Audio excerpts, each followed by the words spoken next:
in states of ambiguity, like when the fire alarm went off and everybody kind of looked at me, right?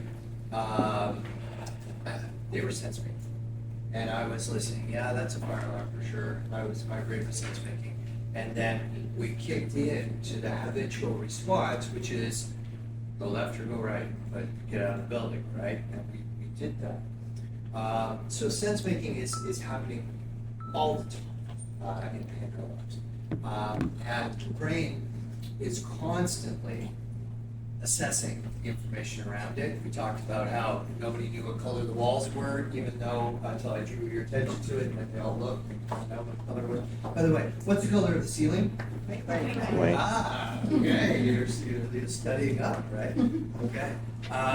So our brain is filtering tons of information all the time and trying to blot out what's not necessary and what is. And so that's part of sense. Right? What's important information to me? What's unimportant information to me? So when we do this in a collective level, what we're doing is leadership. Because somebody has got to have some idea of what's going on or offer up something. And people may debate that or discuss it, and that may be the way that we ultimately decide to go forward. Because here's the thing. Human beings are fundamentally social creatures, even we introverts. I'm a very strong introvert, okay? We all need people. We all know this because we don't have big teeth, we don't have sharp claws, we don't have thick body armor, except if we buy it, but we don't come with it, right? So we're an incredibly vulnerable species. The only way that we've been able to sort of become the apex species of the planet is by combining together and collaborating with one another to fend off threats and to actualize rewards, right?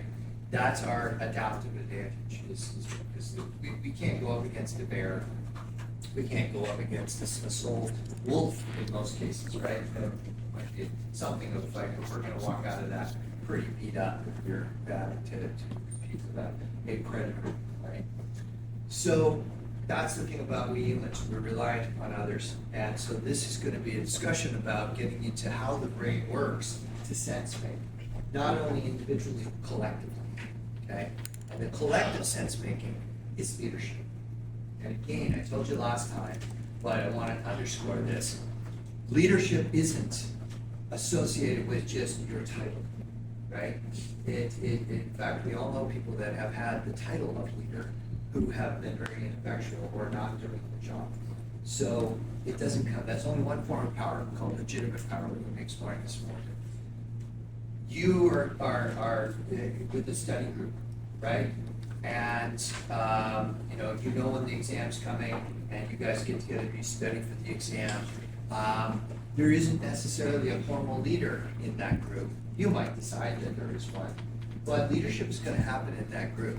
Because let's say, okay, we're getting together on a Friday night, we're going to study, because the midterm is on Tuesday, we want to get in there and start studying, and one of the group members says, hey, there's a great big a tournament happening at Laser Tag, and there's a discount for University of Windsor students, right? We should all go to Laser Tag. And so the group now has, we thought we're getting together to study, and maybe we still will, but hey, here's an opportunity to go play laser tag, and that's darn fun, right? So your group is going to start to sense make. Somebody's going to say, well, you know what? There's other nights we can go laser tag, but the midterm's on Tuesday. And somebody else says, yeah, but you know what? It's half price for University of Windsor students, and we can go another time, but we're going to have to pay full amount, right? So you got this sense making that's happening in the group to try and figure out, are we going to study tonight? We're going to go to laser tag, okay? That's sense making, and that's a leadership process. Now, the group could divide. They could say 3 of us are going to go to laser tag, and 3 of us are going to stay and study. That's an outcome too, right? And but sense making is what the brain is fundamentally all about doing, and it's doing it in relation to other brains. So leadership is about brains influencing other brains.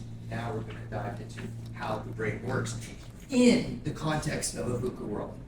because the brain works differently in a non-VUCA world than it does in a VUCA world. I'm going to show you what all this is about. Okay? So, I think we're going to be moving classrooms because this is just driving me crazy having the top and bottom cut off on the slides. But what it says there is if we wrote the Windsor Star, okay, and the Windsor Star is a newspaper. I don't even buy newspapers anymore, but I understand it still exists. If we wrote the Windsor Star, our headline as psychologists would be 8 billion brains gone limbic. Okay, that's what that actually says. 8 billion brains gone limbic. Now, let's break this down. Why 8 billion? What's the significance of that number? Anybody know what happened last June? That's when, theoretically speaking, the world population reached 8 billion last June. Okay? So basically now officially we have 8 billion and some people on the face of the planet. Nobody's actually counted to my knowledge, but that's our estimate. Okay? So 8 billion brains have gone limbic would be our headline. And more would follow because this is kind of the picture we post there. Let's face it, 8 billion brains on one planet can't possibly be wrong, okay? Except they can't be, because that's just kind of a bias that we believe. Everybody thinks that they can't be wrong, but anyway. So join Team Limbic. Everybody's doing it. Don't be the last one on your block to offline the executive control center of your brain and act out in new and unanticipated ways. What this is we're living in a period where 8 billion brains are far more emotional and significantly more stupid than they were in a non-VUCA environment. The planet got dumber, okay? And I'm going to show you why. And what are the antidotes to this, okay? But in a VUCA environment, we get stupid. When, I mentioned to you that I have a son, right? So 20 years ago, he was about to be born. And my partner came and said, I think it's time. We've got to go to the hospital. I was in the kitchen. I was preparing breakfast. And she said, we got to go to the hospital. And so I'm like, okay, right? And we got the overnight bag, and I'm all set for this. And I sort of quickly clean up the kitchen because I know I'm probably not going to be back for a few days, right? Don't know how long we'll be in the hospital. It'll end up being 4 days. And when I came back, the kitchen was kind of in a mess, but not terribly. No food was left out, nothing like moldy or anything like that. But when I opened the freezer, there was a box of cereal and a bag of carrots in there that I had taken off the counter at the time and thrown into the freezer. Okay. Now, why there should be cornflakes in the freezer and a bag of carrots? Because we don't usually freeze our carrots. Okay. But I had no recollection of doing that. Right? Because my brain went someplace else. We're about to have a baby, right? And I went into a pattern response. I knew my route to get her to the hospital. Everything was down, and that was the only place my brain was. And it wasn't about where did the cornflakes go in the kitchen, right? Well, apparently it was the freezer. That's where they ended up. So we get stupid when we go limbic. And so here's the thing.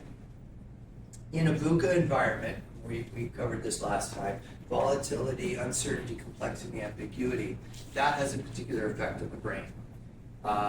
And let's explore what this looks like. Our brains love stability, certainty, simplicity, and clarity. They love that. Why? Ideas why? Why do our brains love that? Say that last time, right? Hates the other stuff, loves this stuff. Because we don't behave irrational. Okay, right? We move into a different kind of behavior, right? It's not as logical. It leads us to do certain things. We're going to explore that. That's right. But why does the brain hate to face a VUCA set of circumstances? Why does it love? Professor, I think it forces us to change our habits and the patterns that we are used to, and it forces us to engage in new habits. And human beings are not really, they don't tend to favor change.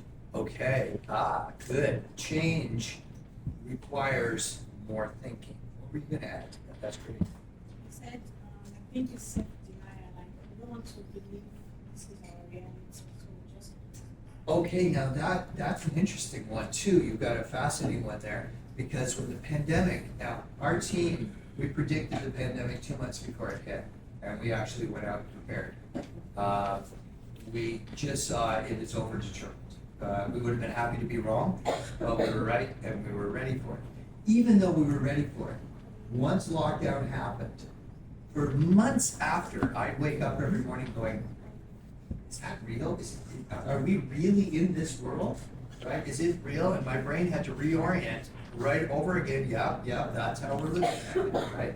So the brain gets tasked when it's having to be demanded of to make changes for adaptation.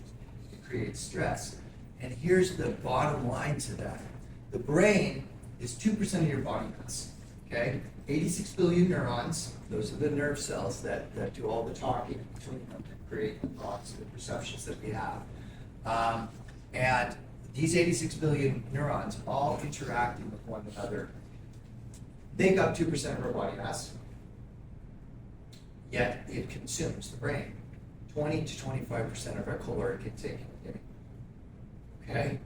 And that's when you're just sitting, chilling and watching Netflix. Okay, that's if you're actually studying or you're planning or you're figuring out where I'm going to apply for jobs when I graduate and all the rest of it, you're burning up to 30% of your caloric intake with one organ in your head, right? 2% of your body mass, there's no other organ that demands that much of your caloric intake. It's a glucose sucking machine. And so the more it's tasked against volatility, uncertainty, complexity, and ambiguity, the more calories you're burning. And that's okay, that's a good thing. But what it's trying to do is not being lazy. I told you last time it's a cognitive miser. It's not being lazy. It's conserving energy in case something even bigger happens, right? So we don't have lazy brains. We have conserving brains. We have brains that say, I don't know what's going to happen by the end of the day, right? I have no idea. But I want to keep something in reserve in order to be able to adapt to the environment that I'm in. Exactly what you were saying. Okay, so the brain hates the VUCA environment, and we know that VUCA in the background. To just refresh you on this, right? It comes out of the United States Army War College. There have been many VUCA periods over our entire span of history. And you can have localized VUCA events. A week before classes start, I guess 2 weeks ago, my house was exactly in the path of one of the 3 tornadoes that hit Essex County. Now, we didn't get hit directly. We lost a lot of shingles, we had a lot of leaking and storm damage, and we lost power for 36 hours. So we work with all the municipalities. All the municipalities in Windsor, Essex are our clients. So we know what mayors are doing and city councils are doing and all the rest of it. And they were going crazy. Most of the mayors didn't sleep for 3 days, right? And many of the town councilors went up because they were shifted into responding to all the flooding that happened in Windsor, Essex. And so that was a localized VUCA period, and it calmed down, right? My basement's no longer flooded, we have power, everything's kind of fine. But this is a world scale VUCA situation. It's not just a pandemic. Most theorists will say VUCA has been upon us since about 2008. We really accelerated with the recession, but really what they're saying here is around 1991, the world started to move into a VUCA period because the pre-1991, they had a lot of stability. The world was stable. I talked about last time. Mutually assured destruction. The Americans could blow up the Soviets could blow up the Americans, and we'd all go with them. Prevented anything from significant from really happening for decades. So that was a non-VUCA period, quite predictable. Not a desirable way to have a VUCA period with warheads aimed at each other, but it was pretty predictable. So since then, we've had an increasingly rapid set of circumstances. The pandemic accelerated the change, right? We were practicing in Ireland and England, in Texas and Costa Rica, a number of other countries around the world, all virtually before the pandemic. But the pandemic sped that up even further. So much so that if I had to miss a class, maybe I come down with something, I'm sick, I just put it online now, right? You know how to do that. Before the pandemic, I wouldn't have known that was even an option, right? We wouldn't have known, but now we know how to do this. So VUCA periods are not all bad. There are opportunities that come out of it. This idea of working from home or having hybrid work schedules, all accelerated by the pandemic. Now many employers say, no, you gotta come back to work and stuff like that. People are resisting, no, I don't wanna go back to work. All kinds of things coming out of that. So VUCA periods are not necessarily all bad, but they are full of uncertainty. I would say that the cryptocurrency bubble that came, got everybody excited, and then kind of died. It's not completely gone away, but it seems to be, it's not gonna look like what it did when it first came out. That was probably allowed to happen by virtue of the world being more in flux. And, at other times, the big banks and governments wouldn't have allowed the emergence of crypto. It came up sort of as an experiment. It kind of tanked in many respects. A lot of people lost a lot of money. A lot of people burned a lot of money in crypto. But it's probably not going to be, no financial wizard, but what people thought it would be. So we're living in this world where we like it or not. And I showed you that one last time. What does the brain look like on VUCA? Okay, it kind of looks like this. It's kind of on fire. Brains don't love VUCA environments, except, hey, here's an opportunity. There can be opportunities, but we'll see why we approach VUCA with greater fear than positive anticipation very shortly. Okay. Now, what we're going to be doing is looking at the brain as an organ that is fully responsible for our social behavior. Okay, it's brains influencing brains. That's what social psychology is about. That's what leadership is about. It always has been. It's not new, but it's new that we have this information for you. Because for the 20th century, all we learned about leadership was what leadership isn't. Unfortunately, all of our efforts in the 20th century were just determined that it's not leadership. Okay. It's only been the last 20 or so years that we've actually figured out what this is. It's all psychology. Psychologists knew this all along, but they just didn't know what the psychology was to leadership. But let me show you what the structures of the brain that we need to be focused on. Before I do that, though, I'm going to acknowledge that there are other parts of the brain that are operating to do other things that we're not going to be talking about. For instance, when you recognize your grandmother, where are you seeing your grandmother?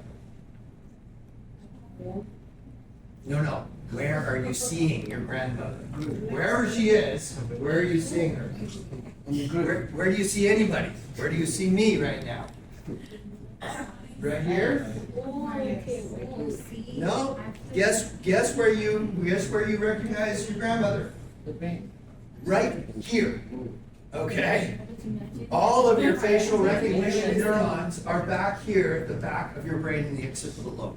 That's where all vision is actually happening. Our brain tells us it's out there, but this is where we're seeing it. That means if somebody hits you in the back of the head with a board, you see stars, right? You see stars. And that's because that's firing off a bunch of neurons randomly to produce those images, okay? If you get hit anywhere else in the head, you're probably not going to see stars, but it's right back there. That's the occipital lobe. It's a huge part of the brain. Vision is so important to us as a species that we get tons of information, tons of the brain is there. How do I move my fingers and feel the air as being comfortably cool? Okay, what part of the brain is moving those fingers and feeling that the room temperature is comfortably cool? Two bands on this side of my brain. So the brain, actually, this side of the brain controls this side of my body. This side of the brain controls this side of the body. Two bands on this side are controlling the motion and the sensations on this side. Okay? So those parts of the brain are very important to our survival and our functioning in life, but they're not the parts of the brain that we're going to be most emphasizing. These are the ones that are involved in social behavior. Okay? our behavior in relation to other human beings. So that's where we're going to go next. Okay, so this is VUCA, diminishing functional IQ. What is IQ? Intelligence quotient, right? And anybody know what the average IQ is of the general population? Around the world? 130, 120. Well, that would be in this room. 120, 130, that would be, because you're grad students, you made it this far, right? So you guys are on the upper side of intelligence. If you weren't, you wouldn't be here, okay? So what's the average? 100. Yeah, it's about 100. Strangely enough, it's about 105. We don't really know why, but it was designed to be around 100. So 0 would be no brain activity at all, and 200 would be, well, they don't even think Einstein. They think the estimates on Einstein, somebody came up with 163. I don't know, but there are other claims. So it's sort of a 0 to 200, and 100-ish is the norm. Okay, everybody in this room, I guarantee you, you're above that 105 to some substantial degree. Otherwise, you wouldn't be. Okay, so we're going to talk about functional IQ, because you see, it doesn't matter how many degrees you get, you cannot increase your IQ, okay? Because it's not a measure of how much you know. It's how your brain works, how your brain processes information. Some brains process information, quite frankly, better than others, okay? And that's a measure of IQ. So IQ is a fixed resource. Whatever it is, it's going to be that for the rest of your life, unless you might have a traumatic brain injury, which could reduce it, but there's no real way to increase it, okay? So anytime you see anybody selling you vitamin supplements out there to increase your brain power and your IQ, you can tell them that you're keeping your money. Because there aren't any medications that there are some things that we're trying to do to offset dementia, right, to prevent the formation of plaques in the brain and decrease our IQ. But there's nothing that you can take that will increase your IQ, okay, to our knowledge at this point. Anyway, so this is, in a VUCA world, our functional IQ diminishes. That's why the brain, 8 billion brains got stupider when the VUCA environment that we're operating in is in play. So we're going to look at the brain. Now, the whole brain itself is kind of a pinkish gray color, okay? It doesn't have distinct colors. I'm going to be using colors to just differentiate structures or areas of the brain. But it's just basically a bunch of pink with some white structures inside too. And it's about the consistency of custard, okay? The brain actually has to float because it can't even support its own weight. Inside the brain, there's these holes, they're called ventricles, and their cerebral spinal fluid is actually coating your brain in it. And a concussion is when you get a whack in the head and your brain sloshes over, pushes the cerebral spinal fluid out, and slams into the side of your cranium, okay, to one degree or another, and it causes some degree of brain injury. Then it comes back, and hopefully you're fine, but sometimes some people are not so fine. So it's a very, very delicate structure. It's the only organ that's entirely encased in bone, right? That's how critical it is, and how delicate it is, because it has to float. Otherwise, we just sort of crumble into it. When you see somebody holding a human brain and it looks firm, it's been set in with various chemicals and whatnot to give it more sort of structure so that it can be investigated and dissected. That sort of thing. Okay. So prefrontal cortex. This is this part of our brain right here. And if our ancestors, pre-Homo sapiens sapiens, looked at us, if we could meet one of them, they'd look at us and they go, oh my gosh, what's wrong with your head? It's like all swollen. It's like this bulbous thing, because their foreheads were more sloped back.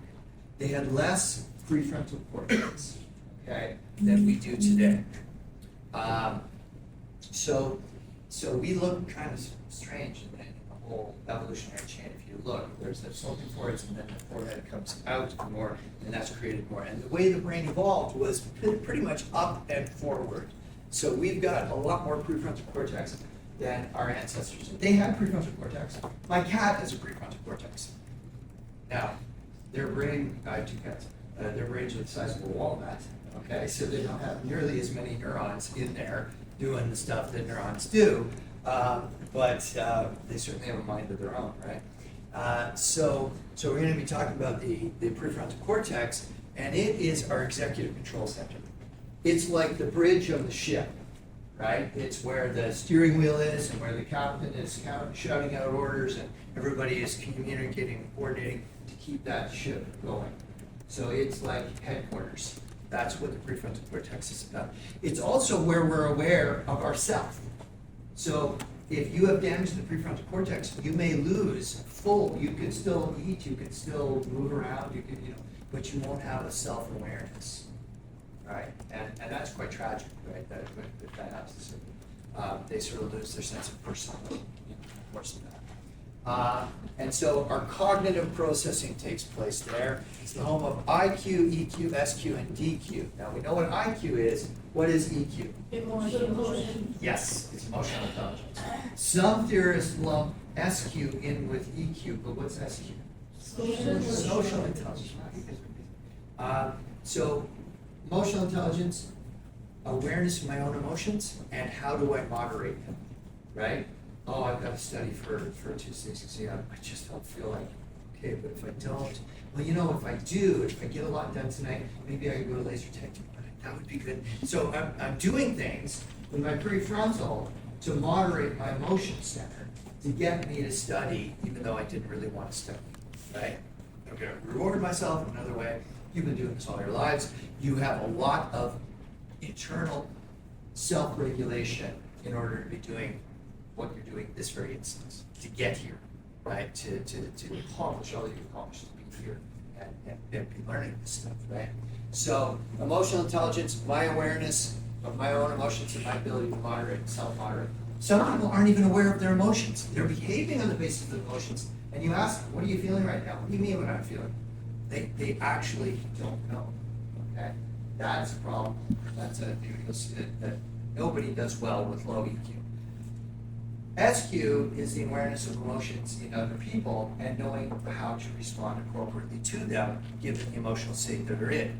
So, you're about to meet your best friend to go for a hike, and you meet at the park where you're going to do that, and you walk up and say, how you doing? And your best friend says, oh, man, I just got a call. My mom is in the hospital. She's not well. I'm terrified. And you go, oh, wow, sucks to be you. Well, see ya. Okay. That would be low social intelligence. Higher social intelligence would be, oh my gosh, never mind the hike. Let's go to the hospital. That's, that would be to be appropriate to the set of circumstances, right?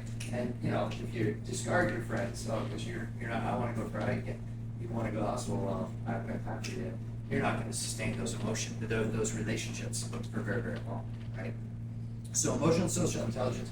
The good news about them, and this one actually, I'll bring that in. DQ, less known, but big one for you guys and the world overall, and me too. Diversity intelligence. Okay, so all of these DEID initiatives, right? The inclusion, the diversity, the equity, the decolonization. So a whole bunch of letters in there. If you're low on DQ, that stuff is even harder still. And DQ would be basically, its basic terms, being able to interact with people who come from a different culture than you do, and you not knowing anything about that culture, but having the skills, nonetheless, to interact. Yeah, I don't know anything about your culture. Teach me. Or how do you greet? Do you shake hands if you don't, right? I'm not going to impose my cultural expectations onto you and make you uncomfortable. But, so that would be higher DQ. And it really is kind of tied in with SQ to a degree, but we like to separate it out just so. The good news about all three of those is that they can be increased. So IQ, fixed resource. You got what you got. EQ, SQ, and DQ, you can increase. Okay? That's good news. And by the way, everything we're doing in this course is helping you develop your EQ, SQ. So even if you started high, you can always go higher. Okay? And so you apply this stuff, you can be doing a little time. So I'm going to take this through the next step. So that's what's going on in the prefrontal cortex. The next area that we're going to be is the limbic system. Remember 8 billion brains gone limbic? That's the star of our show right now, okay? So the limbic system is in the center of the brain. It's a whole bunch of different structures. It's actually fully wired into the prefrontal cortex. So don't think that these are sort of separate things. You can take the brain apart and you find these, you can see them when you slice them, but they're all integrated with all of these 86 billion neurons that make up your brain. This is your social survival system of the brain. And it includes your reward and your alarm centers of the brain, okay? So this is the portion of the brain that generates all of our emotions and produces our motivational states.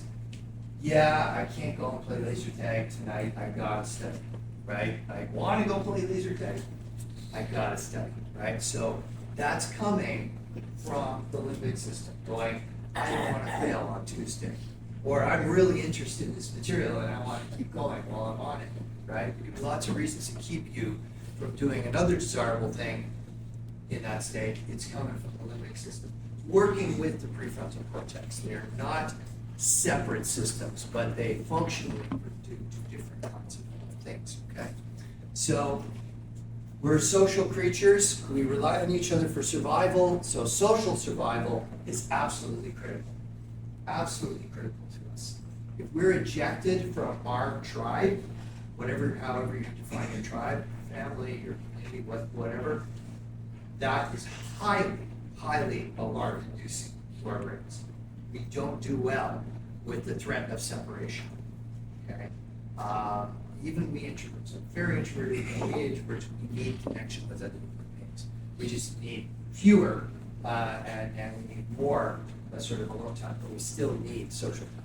So the limbic system as this reward and alarm center. And all other emotions are related to the alarm and the reward center. And the way that the reward and the alarm center work is amazing. Because here's how it works.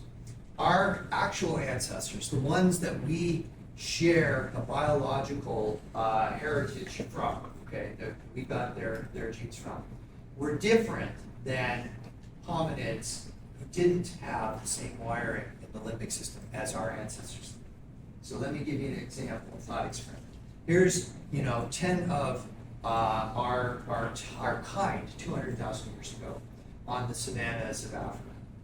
And we were hunter-gatherers by all the evidence that we can glean. None of us were there, obviously, but it's best guess.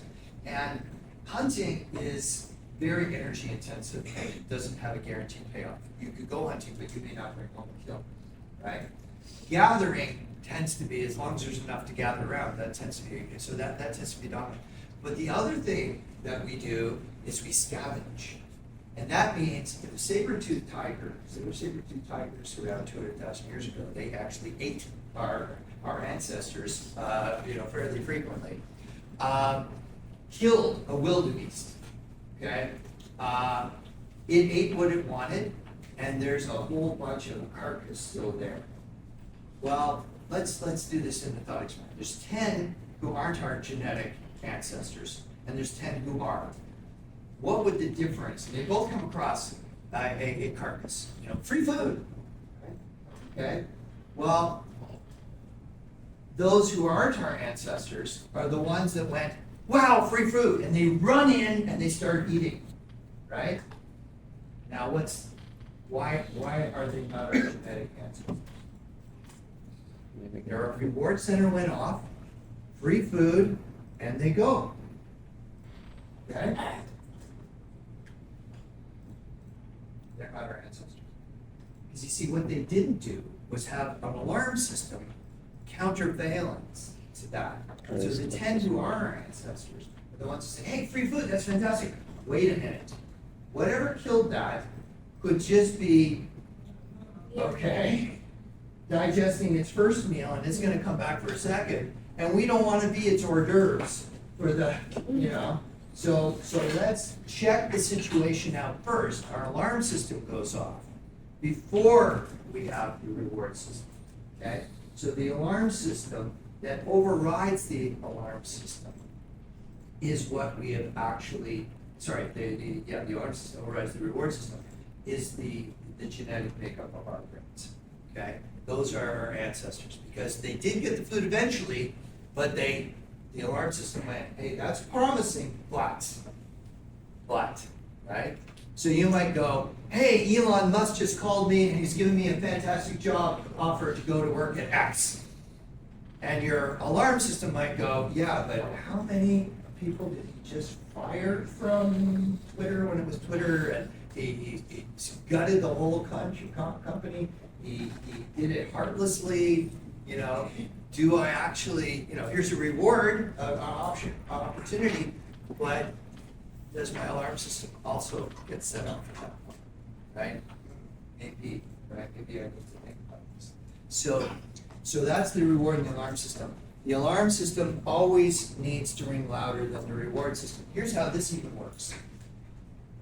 If you suddenly won $1,000, right? You got lottery at the school of business and you won $1,000. That's going to feel great. Your reward system's going to go off and you're going to go, wow, I can put this towards my next, iPhone 15 or whatever you're going to buy with it, right? That's wonderful. But if you're driving somewhere and you commit a serious offense while driving, you may get fined $1,000. Okay? Now, the brain doesn't register the $1,000 win, which feels great, the same way as the $1,000 loss. Because what that happens, if this is baseline and I feel great with the reward system, my $1,000 loss goes like this, because that's more threatening than even the inducement of the $1,000 on the other side. So we feel worse about a negative outcome. We experience that, an equivalent outcome, right? So it's not proportionate. If this is, 10 points, this is 20 points, right? Of distress that is generated by the alarm system. So that's a key piece. Let's take a 10-minute break, and we'll come back and we'll see what this takes us.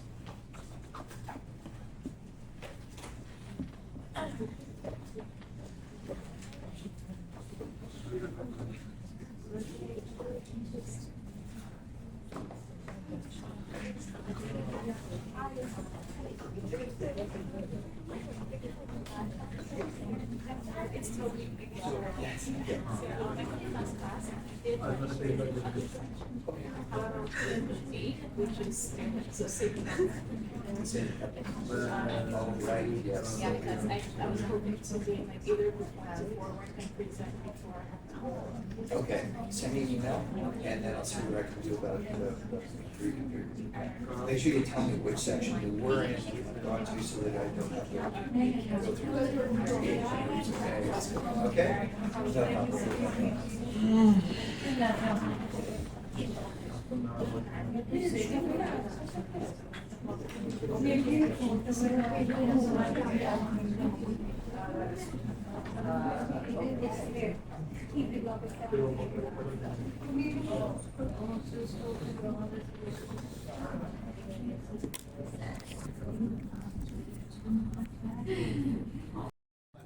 Things like that, which is a great part. But my dad was introvert, and he was like, it's okay, you don't have to hang out with so many kids all the time, we'll just go and do stuff together, like that kind of stuff. So I got reinforcement, right? My sister and my mother, strong extroverts, my dad and I, introverts. That was helpful, right? It's sort of affirming. If my mom was nasty about it, or shaming me, or something like that, she was just trying to be supportive, right? She didn't understand introvert and extrovert. She understood my sister better than she understood me. That's okay. So it didn't leave me with sort of an emotional scar.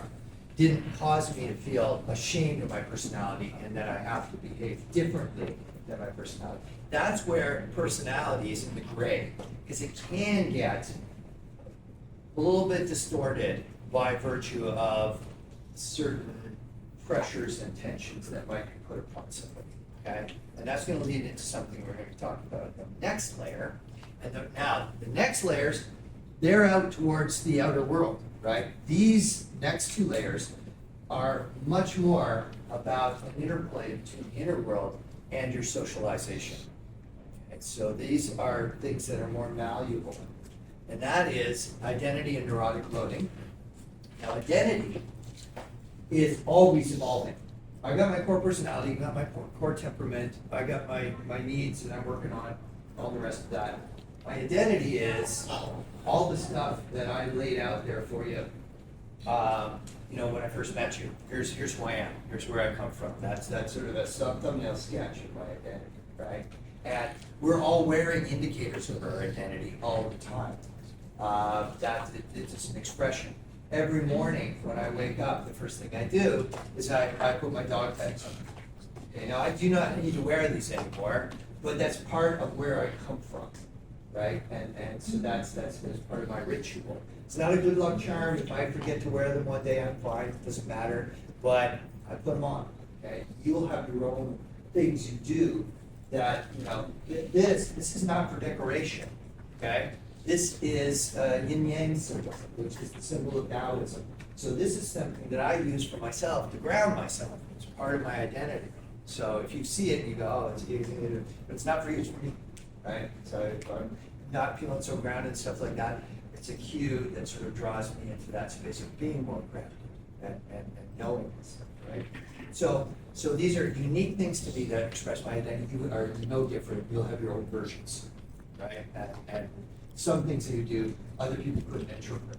They couldn't necessarily know about those things.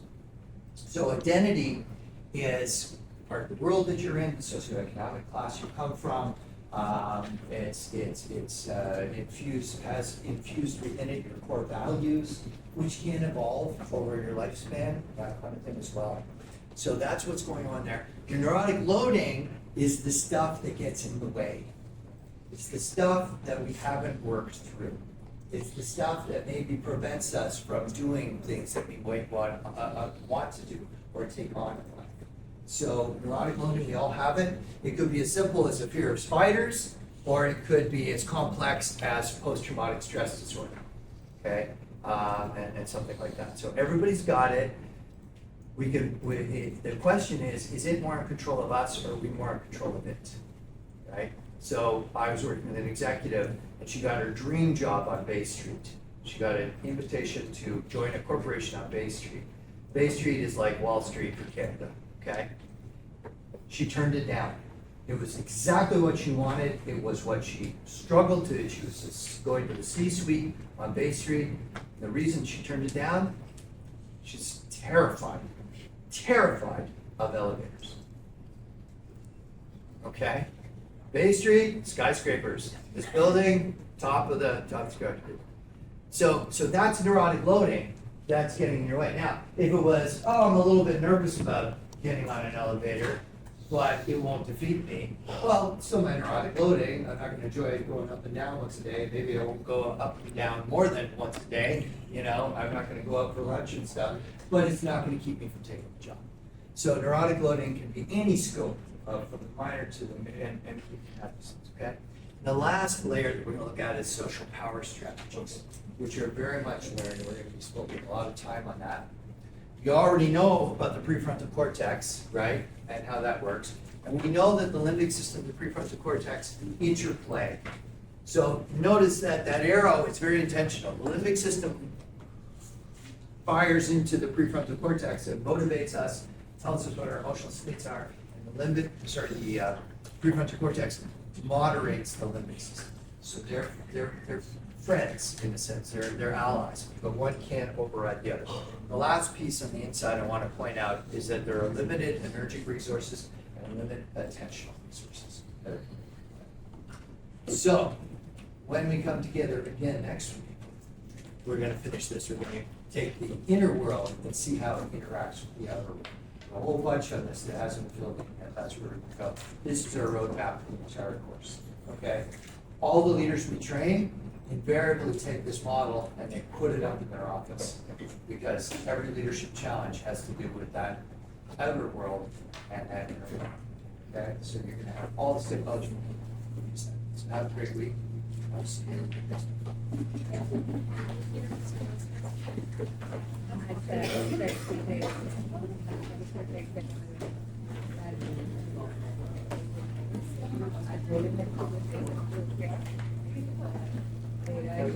Yeah.